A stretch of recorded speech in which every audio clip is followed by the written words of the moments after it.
তীব্র তাপদাহে পুড়ছে চারপাশ, আর এ গরমেও সুনামগঞ্জের হাওরে কৃষকের মুখে হাসি। আবহাওয়া অনুকূলে থাকায় এবার বোরো ধানের বাম্পার ফলন হয়েছে। বোরো ধান উৎসবে মেতেছে হাওরবাসী। প্রতিনিধি পঙ্কজের পাঠানো তথ্য ও ছবিতে ডেস্ক রিপোর্ট। বাতাসে পাকা ধানের ম গন্ধ। সুনামগঞ্জের হাওরে সবুজ ধানের গালিচায় সোনালি রং ধরেছে। হাসি ফুটেছে কৃষকের মুখে। প্রচণ্ড খরতাপেও হাঁসফাঁস অবস্থায় ধান কাটতে নেমেছে শিশু থেকে শুরু করে বয়োবৃদ্ধ, নারী ও পুরুষ। জেলায় এ মৌসুমে 2,23,000 হেক্টর জমিতে বোরো ধান চাষ হয়েছে।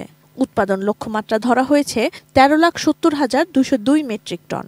বাম্পার ফলনের মধ্যেও ধান ঘরে তোলা নিয়ে শঙ্কায় আছেন কৃষকরা। তাদের অভিযোগ, বেশিরভাগ এলাকায় ধান কাটার শ্রমিক পাওয়া যাচ্ছে না। রয়েছে কম্বাইন হারভেস্টেরও স্বল্পতা। বৃষ্টি না জেলাবে যেভাবে দিছে এইভাবেই দে আমরা ধান তুললা খুব ভালো হইব বা লাভবান হইতে পারবো। মানুষ আয় না ধান খাটা নিজে খাজি যতটুকু কাটতে পারি আল্লাহ খাটাই। ধানগুলা সব পাক না, যদি খামলা পাওয়া যাইতো তো তাড়াতাড়ি ধানটি খাটা যাইতো। নির্বিঘ্নে ফসল গোলায় তুলতে পারলে জেলায় 4,110 কোটি টাকার চাল উৎপাদন হবে বলে জানিয়েছে কৃষি বিভাগ।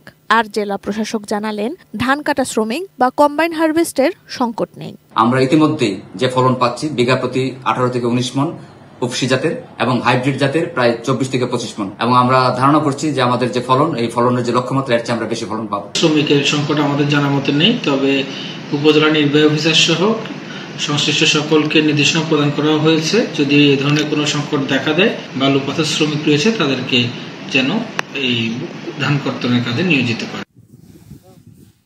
Sanjida Sylvia, desk report, ATN news.